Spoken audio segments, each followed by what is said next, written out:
All right, let's go into this NFC Championship game, which is in LA, although the 49ers filled the stadium up last time and might well do it again. The Rams are a 3.5-point favorite against the 49ers. This is the third matchup of these two teams, as they obviously both come out of the NFC West. 49ers staged what basically was a miracle comeback, it felt like in many ways, to even get themselves into the playoff in the first place against the Rams in the final week of the season. What happens here? Right off the top, Furman, I like the Rams to win this game and advance to the Super Bowl. Yeah, I'm going to go the other way, and I'm going to take the points with the 49ers here. And while so much is being made about the 49ers winning 6 straight against the Rams, 5 of those 6 that they've won have all been outright as an underdog. There's some noise in there. Obviously, you're not going to factor in games against Jared Goff a couple of seasons ago as much as you're going to weight the 2 performances this year with Matthew Stafford. But I think so much of the 49ers' success in those matchups against Sean McVay is because what they do from a scheme standpoint defensively. They don't blitz a ton, where Matthew Stafford has been at his absolute best, one of the best quarterbacks in the NFL. They generate pressure with their front four, and we've seen Nick Bosa and Eric Armstead raising their level of play, at least through the first 2 games of the playoffs, that it's going to create some real problems, because if you're able to drop 7 into coverage, it's going to take away a lot of those passing lanes. And Matthew Stafford has been, somewhat average when you're talking about throwing against, a front four that's not going to bring an additional blitzer. So Emmanuel Mosley will be healthy. He wasn't available week 18. It looks like Ambry Thomas should be back.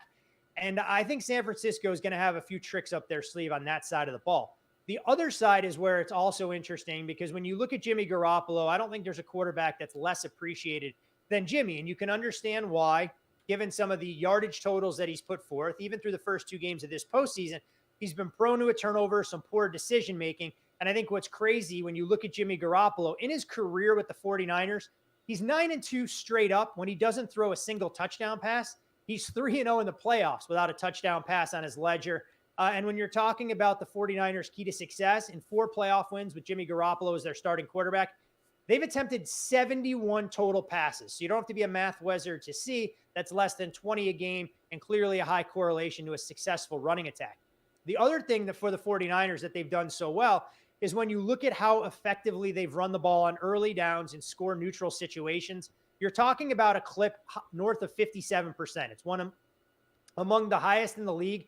That number goes up even more against the Rams, and part of that is because this is a Rams team that's built to get after the quarterback. Aaron Donald is a great disruptor. Von Miller is outstanding coming off of the edge, but the position where they're most vulnerable is in the middle of the field. I mean, Troy Reader's not elite in coverage. We know they're banged up at the safety position. I mean, that's the only reason you bring in 37-year-old Eric Weddle, who is given a stay of execution, so to speak, with that unique call and interpretation of the rule against Mike Evans last week against Tampa. And I think it'll open up opportunities for George Kittle, Brandon Ayuk, and, of course, Deebo Samuel. Now, we're not sure if Deebo Samuel's 100%. Everybody is going to gut out whatever injuries they have, but he did take the helmet to the lower body in those frigid temperatures. I just get the feeling that Kyle Shanahan can make better in-game adjustments than Sean McVay can. And when you look at kind of the mentor and the mentee, this for me is the reason that the 49ers have had so much success.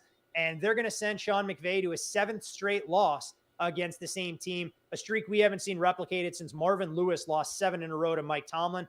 I think this is a 49ers team that, like you said, could have been eliminated from the playoffs by the Rams week 18. They've been living a charmed life since. And they'll be the first team to win 4 straight games on the road en route to getting to the Super Bowl since 1966. I think the 49ers win this game outright. I'll definitely back them plus the 3.5.